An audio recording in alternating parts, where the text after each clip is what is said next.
अधिकार किसका होगा? कहीं तो कुछ लिखा होगा ना।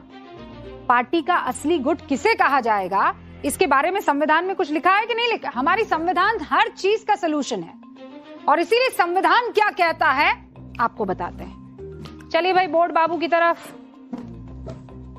पहले करेंगे बोर्ड बाबू को प्रणाम।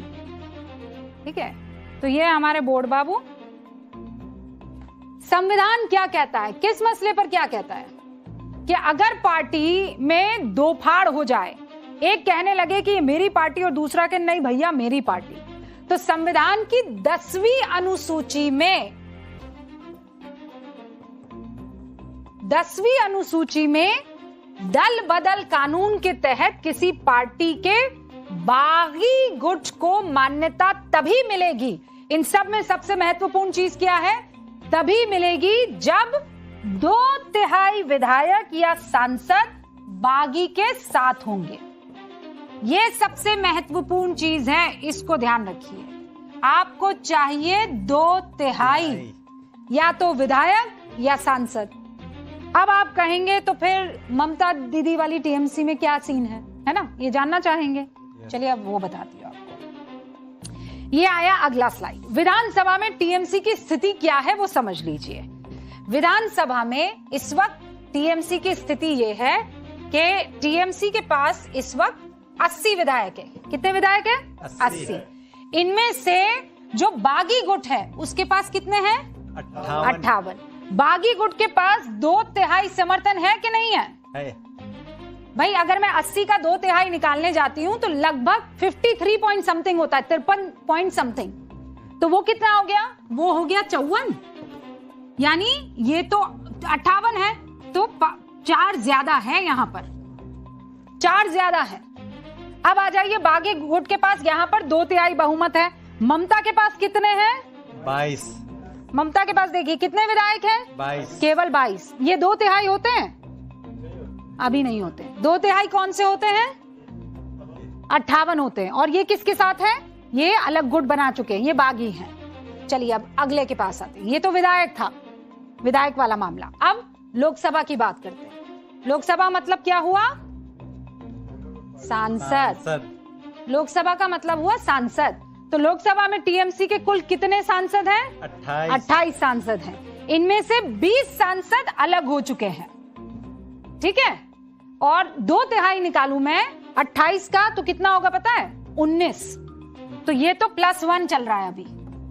ठीक है, और बागी सांसदों की संख्या 19 होनी चाहिए, 20 हो गई, तो 2/3 इनके पास चला गया, बागियों के पास। अब क्या बच जाता है? ममता के पास कितने बच जाते हैं? 8 बच जाते हैं। यानी जो 19 होते हैं वो भी यहां नहीं आ पा रहे हैं। हो गई स्थिति खराब। अब आगे चलते हैं। राज्यसभा की भी मैं बात कर देती हूँ। राज्यसभा में टीएमसी की स्थिति क्या है? राज्यसभा में टीएमसी के 13 में से 4 सांसद पहले ही इस्तीफा दे चुके हैं। 4 सांसद जा चुके हैं। ममता गुट के पास अभी कितने बच रहे हैं? 9। केवल 9 राज्यसभा सांसद। तो यहां भी स्थिति बहुत बढ़िया ममता बनर्जी के फेवर वाली दिखाई दे नहीं रही है। यानी दल बदल कानून के मुताबिक किसी पार्टी के पास अगर 2/3 विधायक और सांसद हैं, मतलब बागी के पास, तो फिर पूरे चांसेस हैं कि वो कहां चला जाएगा? बागी के पास चला जाएगा। अब जरा दूसरा, बागी गुट का दूसरी पार्टी में विलय कैसे होगा? कैसे होगा विलय? ये आपके सामने है। 2/3 विधायक सांसद दूसरी पार्टी में विलय कर सकते हैं। मतलब ये चाहे तो या तो कांग्रेस में जा सकते हैं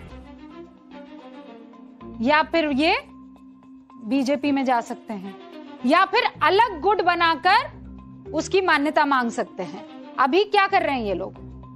अभी यही तो कर रहे हैं, अलग गुट बना रहे हैं। बंगाल में स्पीकर ने टीएमसी के बागी गुट को मान्यता दे दी है। स्पीकर ने, ठीक है, बंगाल में नेता प्रतिपक्ष का पद जो है वो बागी गुट के पास जा सकता है, ऐसी सूचना है। लोकसभा में टीएमसी के बागी सांसदों ने एनसीपीआई में विलय कर दिया है। जो पार्टी है वो एनसीपीआई बताई जा रही है। एनसीपीआई के पास ये जा चुके हैं। तो आप समझ लीजिए कि इस वक्त ममता बनर्जी के लिए हालात बहुत अच्छे दिखाई नहीं दे रहे हैं। अब जरा आगे आ जाते हैं। आप ये जानना चाहेंगे ये फैसला कौन करेगा, कोर्ट करेगी कि कोई और होगा वो करेगा? बागी गुट की मान्यता पर अंतिम फैसला करने वाला विधानसभा में कौन हुआ? विधानसभा में विधानसभा के अध्यक्ष हुए। ठीक है। लोकसभा में कौन हुए? लोकसभा में लोकसभा के अध्यक्ष हुए। राज्यसभा में कौन हुए? सभापति हुए। पर राज्यसभा में तो वैसे ही इस्तीफा दिया जा चुका है। यानी अगर विधानसभा की बात आती है तो अध्यक्ष रथिंद्र बोस फैसला लेंगे कि ये किसके पक्ष में जाना चाहिए, लेकिन वो भी बायलॉज देखेंगे, बुक्स देखेंगे, संविधान देखेंगे। लोकसभा में ओम बिरला इसका फैसला लेंगे और अगर राज्यसभा आए तो सभापति सीपी राधाकृष्णन इसका अंतिम फैसला लेने वाले हैं। क्लियर हो गया? तो ये सारा फैसला ना ममता बनर्जी करेंगी ना ही बागी गुट करेगा। इसका फैसला हमने आपको बता दिया कौन करेगा, लेकिन ममता गुट के पास ये अधिकार है कि वो अदालत का दरवाजा खटखटा सके। इसीलिए ममता गुट बागी गुट के दावों को खारिज कर रहा है। बागी गुट को क्या कह रहा है आप जानते हैं? वर्ड बताऊं क्या कह रहा है? टुटफुटिया झुंड। क्या कह रहा है? टुटफुटिया झुंड। बड़ा टूटी फ्रूटी टाइप है, लेकिन टुटफुटिया झुंड। सुनिए कि ईसी के अपने नियम के अनुसार सिर्फ अधिकृत प्रतिनिधि मिल सकते हैं, मुलाकात कर सकते हैं चुनाव आयोग के फुल बेंच के साथ। तो ये टुटफुटिया झुंड जो नोवोटेल होटल में बना हुआ है, कोई यहाँ वहां से लोग आकर के एक झुंड बनाए हैं, ये झुंड कैसे इनके साथ चुनाव आयोग का फुल बेंच किस बुनियाद से इस चुटफुटिया झुंड के साथ मुलाकात की है? तो हम ये पूछना चाहते हैं, और जाहिर है, साफ है कि ये बीजेपी की साजिश है, अमित शाह की साजिश है, और ये चुनाव आयोग अमित शाह के इशारे पे ही काम कर रहा है। अब देख लीजिए, इसके इशारे पर काम कर रहा है कि उसके इशारे पर काम कर रहा है, लेकिन बात यह है कि ममता बनर्जी के तगड़े सिपाही का तमगा ये सब लेकर चल रहे थे। कह रहे थे ये सच्चे पक्के सिपाही है, अचानक ये कच्चे सिपाही कैसे हो गए? ऋतुपर्ता टीएमसी में लड़ाई सिर्फ जो है वो पार्टी पर कब्जे की नहीं है, बल्कि पार्टी के अकाउंट में पड़े 1000 करोड़ रुपए की भी है। कितने की? 1000 करोड़। केवल ये ऐसा नहीं है कि हमारी आइडियोलॉजी पैसा, इसीलिए दोनों गुट जो है पार्टी में पैसे को लेकर भिड़ गए हैं। ममता बनर्जी को इस मामले में हाई कोर्ट से जबरदस्त झटका लग गया। क्यों? ममता गुट ये चाह रहा था कि पार्टी के बैंक खाते अनब्लॉक कर दिए जाए ताकि वो पैसा निकाल सके, लेकिन कोर्ट ने ऐसा करने से इनकार कर दिया। इस मामले में अब तक क्या कुछ हुआ है जल्दी से आपको बता देती हूँ।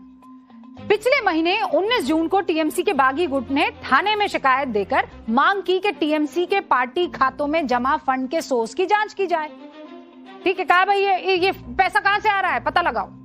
इसके अगले ही दिन यानी 20 जून को पुलिस ने शिकायत के आधार पर टीएमसी के तीनों बैंक खातों को फ्रीज कर दिया। मतलब आप इसमें से पैसा नहीं निकाल सकते। अच्छा, इन खातों में कितना पैसा था? 440 करोड़। और यही 440 वोल्ट का झटका बन गया। 29 जून को अदालत ने टीएमसी को निर्देश दिया कि वो पुलिस की कार्रवाई पर बैंक और पुलिस को औपचारिक नोटिस दे। 30 जून को हाईकोर्ट ने टीएमसी की याचिका पर तत्काल सुनवाई से इनकार करते हुए क्या कहा कि वो इस मामले को स्पेशल केस की तरह नहीं देखने वाले। आज यानी 2 जुलाई को हाई कोर्ट ने टीएमसी के बैंक खातों को अनफ्रीज करने से इनकार कर दिया कि नहीं भैया ये हम नहीं करेंगे। लेकिन हाँ, पुलिस को पूछा जरूर, ये बड़ी जल्दी में तुम लोगों ने फ्रीज कर दिया। एफआईआर दर्ज हुई और अगले ही दिन फ्रीज कर दिया, क्यों भाई, क्या जरूरत थी ऐसी? ये कोर्ट ने पूछा है। यानी फर्जी यहां पर अकाउंट है, अकाउंट से पता नहीं कहां से पैसा आ रहा है, ये शिकायत की और अगले ही दिन फ्रोजन। पार्टी फंड पर कब्जे की कानूनी लड़ाई अभी लंबी खिंचेगी। दोनों गुट इस पर बात करने के लिए तैयार नहीं है। लेकिन ये समझ लीजिए कि जो महाराष्ट्र में हो रहा था वो यहां पर होते हुए दिखाई दे रहा है। शिंदे, एकनाथ शिंदे और उद्धव ठाकरे, पार्टी किसके पास गई? एकनाथ शिंदे के पास। सिंबल किसके पास गया? एकनाथ शिंदे के। पहले वो कह रहे थे कि ये बागी है, लेकिन वही बागी बन गया असल पार्टी का हकदार।